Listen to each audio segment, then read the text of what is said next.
آپ اگر چند لاکھ ہو، چند کروڑ ہو اور قابل ہو تو آپ لیڈ کرو گے. آپ اربوں میں بھی ہو تو اس کا مطلب ہے کہ اربوں کمی ہے ان لوگوں کے جو ڈومینیٹ کر رہے ہیں، جو دنیا کو ڈرائیو کر رہے ہیں، جو لیڈ کر رہے ہیں. اچھا، میں نے ایک ریسنٹلی ایک لیکچر سنا ہے اسرائیل کے پرائم منسٹر کا. اچھا، ایک چھوٹی سی حقیر سی معمولی سی مثال، اللہ پاک کرم کرے، احسان کرے کہ وہ بلب اندر روشن ہو جائیں، وہ جوت، وہ شمع جل جائیں کہ بات سمجھ میں آنے لگے کہ ہو کیا رہا ہے. اسرائیل کا رقبہ ہے ٹوٹل 22,145 مربع کلومیٹر، اور عالم اسلام کے صرف ایک ملک پاکستان کا ہے 881,913، اور وہ کتنا ہے 22,145. کوئی کمپیریزن ہے؟ ایک مسلمان ملک کے رقبے سے بھی کہیں کم رقبہ ہے اسرائیل کا. اور اب ایک بات ہے، جھٹکا لگا مجھے بھی، حالانکہ میں پڑھنے لکھنے والا آدمی ہوں، میرا تو پروفیشن ہے، میرا پیشن بھی ہے، میرا شوق بھی ہے، میں تو سچی بات ہے اس بیسمنٹ سے نکلتا نہیں، میرا زیادہ وقت پڑھائی میں گزرتا ہے. لیکن مجھے بھی نا یہ بات خنجر کی طرح لگی کہ اسرائیل کی ٹوٹل آبادی ہے 85 لاکھ کے قریب، 85 لاکھ، اور 85 لاکھ کیا ہے؟ دنیا کی ٹوٹل آبادی کے 1% کا 10واں حصہ. اور وہ کر کیا رہے ہیں؟ یہ ان کے پرائم منسٹر کا لیکچر ہے، وہ ٹیل ٹیل کے بات کر رہا ہے، اور اس کے ایک ایک جملے میں کلیپ آ رہی ہے، اور وہ سچی آ رہی ہے. یہ نہیں کہ ہمارا تو جواب ہی نہیں، پلے کچھ نہیں لیکن ہمارا جواب ہی نہیں، یہ نہیں، وہ فیکٹس بیان کر رہا ہے اور لوگ کلیپ کر رہے ہیں. وہ کیا کہہ رہا ہے؟ چند باتیں. وہ کہہ رہا ہے کہ آپ کے بینک اکاؤنٹس کی سائبر سیکیورٹی میں اسرائیل ورلڈ لیڈر ہے.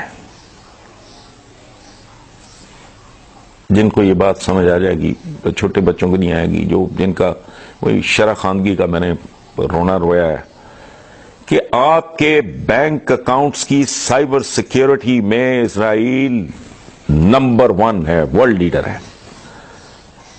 اور سائبر سیکیورٹی کی مد میں گلوبل پرائیویٹ سائبر انویسٹمنٹ کے 20% حصے دار ہے یہ ملک، یعنی اپنے سائز سے 200 گنا زیادہ، 200 ٹائمز مور. سمارٹ وہیکلز میں اسرائیل نمبر 1 ہے، ورلڈ لیڈر ہے. 500 ٹیک کمپنیز ہیں جو دنیا کو ڈرائیو کر رہی ہیں، they are owned by them. ادھر کیا ہے؟ انڈر انوائسنگ کر لو، اوور انوائسنگ کر لو، ایسا روز چینج کر دو، یہ شوگر میں، ویٹ میں سبسڈیز کھا لو. یہ سبسڈیز نہیں، یہ ملک کو کھانے والی بات ہے. ادھر کیا ہے؟ 500 ٹیک کمپنیز. اچھا، اب ایک بات ہے جو ہم کہتے ہیں کہ ہم زرعی ملک ہیں، ہم سوچتے بھی نہیں. ہر ایک کے گردن کے گرد گریبان ہوتا ہے، کبھی تو بندہ اس میں جھانک کے دیکھ لے کہ حقائق کیا ہیں. ایک چیز ہے ڈرپ فرٹیلائزیشن، ڈرپ اریگیشن. اچھا، یہ ٹیکنالوجی کی وجہ سے اس سننے سے تعلق رکھتا ہے، یہ شاعری ہے، یہ معجزہ ہے کہ پانی کی ایک ایک بوند، میں کیا عرض کر رہا ہوں، پانی کی ایک ایک بوند اور کھاد کا ایک ایک ذرہ صرف اس پودے تک اتنی مقدار میں پہنچتا ہے جتنی انڈیویجولی ہر پودے کی ضرورت ہوتی ہے. یار سبحان اللہ، یہ معجزہ ہے. یعنی آپ نے 50,000 ایکڑ، 1,00,000 ایکڑ فصل کاشت کی ہے، پانی پودے کو انڈیویجولی اتنا ملے گا جتنا اس کو چاہیے.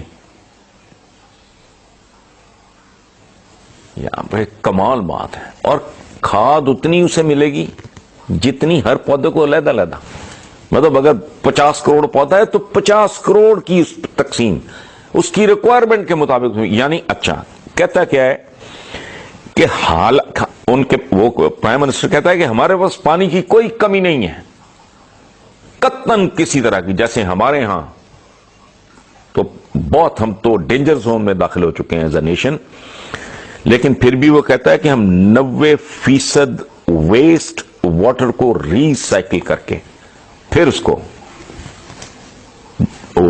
پانی میں تبدیل کر لیتے ہیں، جو قابل استعمال پانی میں. وہ خود کہتا ہے کہ یہ سارا انوویشن اور انٹرپرینیورشپ کے سپارک کی وجہ سے ہمارے اندر کیا مر گیا ہے، کس بات کی کمی ہے. پہلی کمی تو یہ ہے کہ یہ بات سادہ سی بات ہمیں سمجھ نہیں آ رہی کہ یہ تعداد کا عہد ہے ہی نہیں، یہ استعداد کا عہد ہے. نمبر گیم تب ہوتی تھی جب برچھے تو بھالے اور تلواریں اور تیر کمان چلتے تھے. ادھر لاکھ کا لشکر ہے، ادھر کم از کم لاکھ کا تو ہو یا 1.5 کا. اب تو نہیں ہے. ایک آدمی ایک چیز کرتا ہے تو وہ پھر ڈومینیٹ کرتا ہے. وہ کمیونٹی، وہ اس مذہب کے ماننے والے، اس ملک کے لوگ، ان کی شان و شوکت ہی اور طرح کی. ہم کن چیزوں میں الجھے ہوئے ہیں. یہ بھی کمال کی بات ہے. پھر شاید میں ریپیٹ کر رہا ہوں، مجھے معاف کر دیں کہ میرے لیے دکھ کی انتہا ہے کہ عربز اور ایرانینز کا ایک تاریخ ہے، میں نے نہیں لکھی، میں نے نہیں بنائی. وہ آپس میں ان کا کیا ریلیشن شپ ہے. اچھا، یہ رمضان المبارک پہ یہ تراویح کہاں پڑھنی ہے اور کیسے ہونا ہے، یہ سارا کچھ انہوں نے اپنے اپنے طور پہ ایک ہی فیصلہ کیا. ہمارے یہاں جو کچھ ہے، لیکن یہاں میں سمجھتا ہوں مولانا فضل الرحمان کو مبارکباد دینی چاہیے. میں تو ان کو سلام پیش کرتا ہوں. انہوں نے کہا کہ میں گھر پہ تراویح پڑھوں گا اور گھر میں ہی اپنی صوم و صلات کی جو پابندی ہے. تو مائی ہیٹس آف ٹو ہیم. میں نہیں ایکسپیکٹ کر رہا تھا اتنا ایک حکم ہے ہمیں تو مسلمان کو کہ مومن کی فراست سے ڈرو. تو فراست اور کیا ہے؟ اور وہ کہتے ہیں کہ یہ اگین یہ ہماری تعلیمات کا حصہ ہے کہ مومن کی ایک پہچان یہ ہے کہ وہ اپنے عصر، جس عہد میں وہ زندہ ہوتا ہے، جس زمانے میں وہ زندہ ہوتا ہے، اس کے تقاضوں کو سمجھتا ہے اور ان کو وہ ایڈریس کرتا ہے. مثلاً قرآن پاک میں ہے کہ لاغر اونٹنیوں پہ بیٹھ کے اور کشتیوں میں بیٹھ کے آؤ. آج کے لیے لاغر اونٹی کا مطلب کمزور نہیں، وہ سمارٹ ہوتی ہے، وہ زیادہ تیز چلتی ہے. تو اب کون استعمال کر رہا ہے جی لاغر اونٹنیاں؟ آپ نے بغیر کسی اشتہاد کے خود ہی کر لیا. اچھا کیا. کیوں آپ کو تقاضے کی سمجھ آئی؟ اب بہت اچھی بات ہے. اوور آل بھی ہمیں نا ایک دفعہ سوچنا چاہیے، کوئی تھوڑا اس عہد میں جس میں ہم زندہ ہیں اس کے تقاضوں کو سمجھنے کی تھوڑی بہت کوشش کریں. Thank you very much.